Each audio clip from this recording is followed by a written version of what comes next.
Hey everyone, welcome back to my channel. So for today's video I thought it would be a good idea just to put a bit of a positive spin on 2020 because obviously it's been a hell of a year and I have had a lot of time to try out new products and makeup things. Obviously we have been in the house a lot, so I've had a lot of spa days and self-care days, so I've had a lot of time to kind of try out new things and I've really whittled it down to my favorite products of 2020. Before this video starts, I just want to say a huge thank you to everyone that has recently subscribed. I really do appreciate it, and we finally hit 400, so thank you so much. Let's get to 5 next. So if you want to see my favorite picks of 2020, then just keep on watching.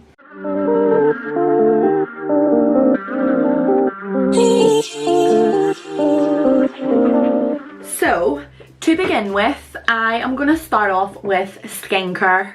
So obviously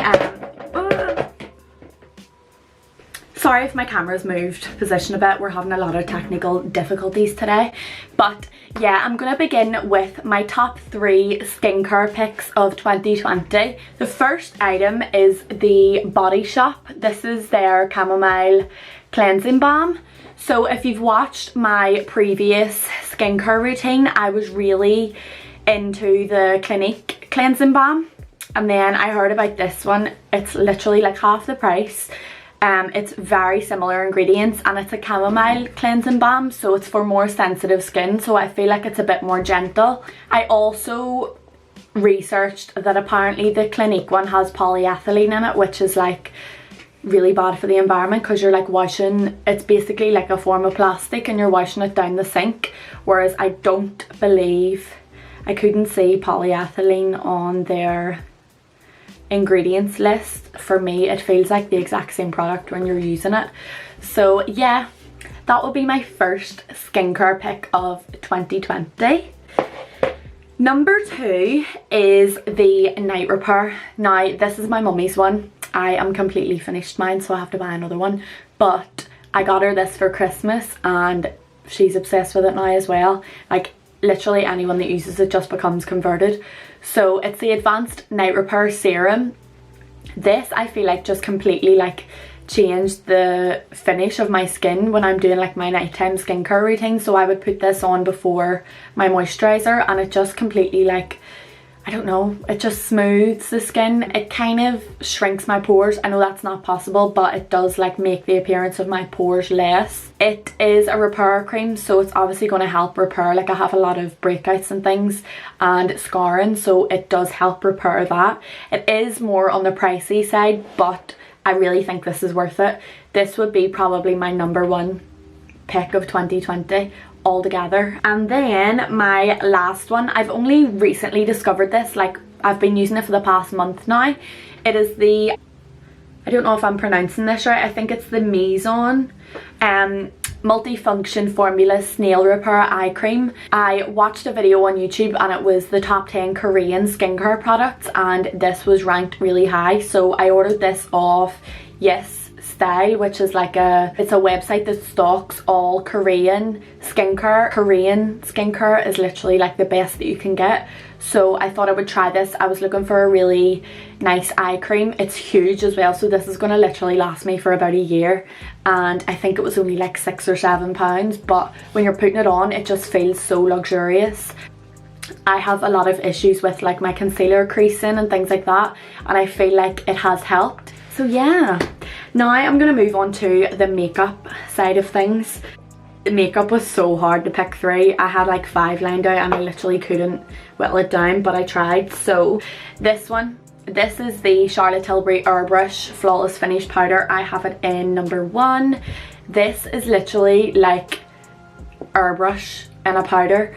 As I said about the eye cream, I do have a lot of issues with my concealers creasing. This is the one powder that doesn't make my under eyes crease. Like if I put this on and then I go a full day in work, when I come home the only thing that's remaining sometimes from wearing the masks is my under eye concealer and it's still flawless. So really can't go wrong with this, and it lasts for ages as well. I've had this for months now and I haven't even hit pan on it, which is nice.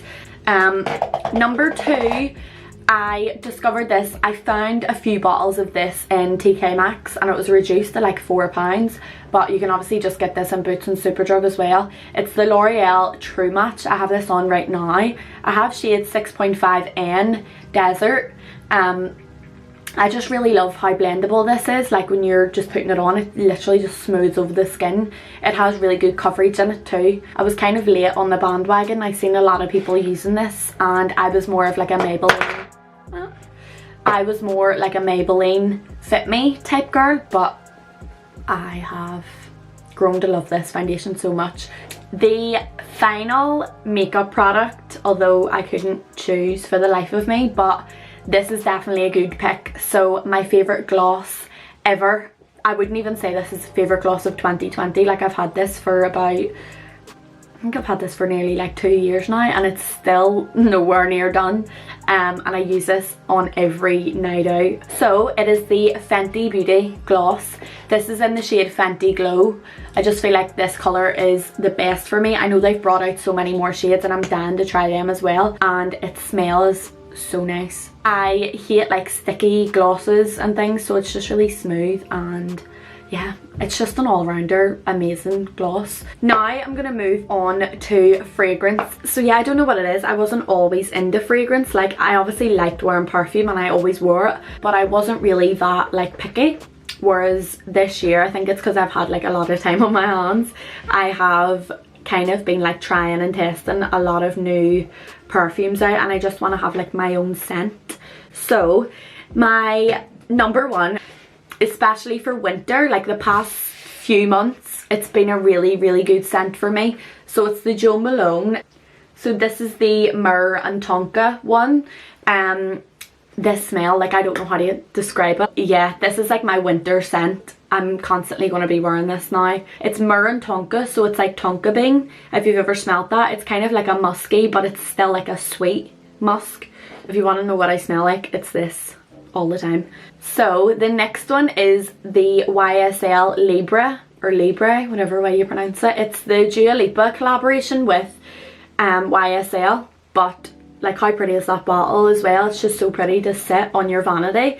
But the smell of this, it's so nice. Like this is kind of more of an everyday scent. It's not as deep as the Jo Malone one, but it could still be worn as like a night out perfume. I'll read out what notes like all of them are because I'm really bad at like explaining. I just know by smelling something if I'm gonna like it or not. I'll tell you what's in this one first.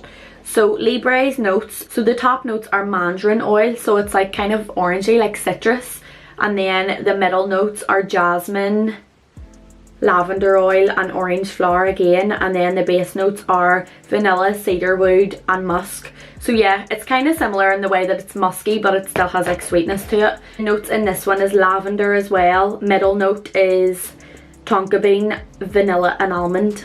These two are elite fragrances. You need to smell these if you have like similar perfume tastes. The last one, so this is a bit more of a cheaper alternative. This is a dupe. So this is one of those wee Instagram pages that sell fragrances. So I've seen a lot of influencers that have had the, it's called Baccarat Rouge number 540. Like Molly May has it and she has very similar perfume taste, so she has this one and a few other ones that I like, but it's so dear. It's like £400 for a bottle. A lot of people are doing like fragrance dupes at the minute and some of them aren't that good because they like, you spray it and then it disappears within an hour, whereas this one, anytime I wear this, the compliments that I get. I'll just show you the bottle, so if you want to go and like get it yourself you can. I think this was like £25, which is such an improvement from the 400. I would definitely recommend if you're looking into like a really high-end perfume, get like a wee dupe of it first. That was my 3 fragrance picks of the month, or of the year. So this next item doesn't really fall into like any of them categories, but I had to include it just because I've literally been obsessed with this for a while now. So it's the Palmer's Cocoa Butter, but it's the tinted one. So it is a body lotion with a bronzer in it. I have really extremely dry skin, and I have some eczema like on my hands and things. So as you can probably see, when I put tan on my hands, it doesn't really go very nice, or if it does, it'll last a few days, and then once I've washed my hands a lot, it will look like I have like skin pigment issues or something. I just kind of tend to stay away from foaming tans on my hands. I really like them on my body, but for my hands it's just kind of like a no-no. So I'm better going for like a lotion. This smells amazing as well. It smells like chocolate, and even when it develops you don't get like a tan smell from it, which I love. I would just apply this like a few times a week after I shower, and it just creates like a nice yellowy tinge. It's more like an olivey tone, which I love. But yeah, I love that.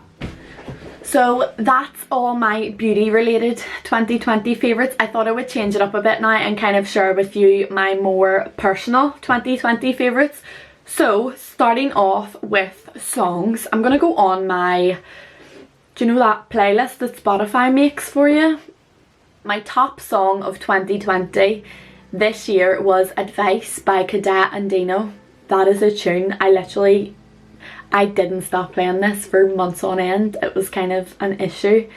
So I would agree that that's my #1 song of this year. My favourite artist of the year, I would probably have to say, is D-Block. D-Block Europe. Me and Olivia got tickets to go see them as well, so hopefully that still happens. So yeah, I would definitely say they're my favourite artist. And then last but not least, I thought I would include my favourite things to watch. So it could be YouTube, it could be TV programmes, just anything that I was kind of glued to throughout the year while I was stuck in the house. So my #1 definitely is Bailey Sarian. So if you haven't watched her on YouTube, she does, like, you probably have, she's so popular now, but she does her makeup while she talks about like true crime. If you're like me and you're really into true crime and documentaries and things about like murderers and all them things, she covers a story while she's doing her makeup, and I can't sit and do my makeup now without having her on in the background. So I would definitely recommend her. She's been like my #1 YouTuber of the year. #2, because I've been getting more into skincare recently, I would have to say is Hyram. So if you haven't watched him, he just kind of reviews a lot of skincare brands, and he seems to know a lot about skincare. And if I buy something, I'll watch to see if he like approves of it. So yeah, I find him really therapeutic to watch. And then my programme, what have I watched most this year? I would probably say Gogglebox, to be honest. I kind of started to get more into like real life things, so I was watching like Gogglebox. Do you know them ones? It's like 999 What's Your Emergency, and like Ambulance, One Born Every Minute, just anything on like Channel 4 basically. I got really addicted to all shows like that. So yeah, I would definitely say Gogglebox was like my most watched thing of the year. So yeah, that concludes like my positives that I took out of 2020 basically, which were very few, but thank God it's a new year now, and hopefully we are not going to be like this for much longer. But yeah, I just want to repeat what I said at the beginning. Thank you so much for everyone that's recently subscribed. It really does mean a lot to me, and if you haven't already, please make sure to do so. It was really fun for me to kind of just share my favourite things with you all. But yeah, stay tuned for my next video. As I say, you can leave below any suggestions that you want me to film for you, and I will see you very shortly in my next video. Bye!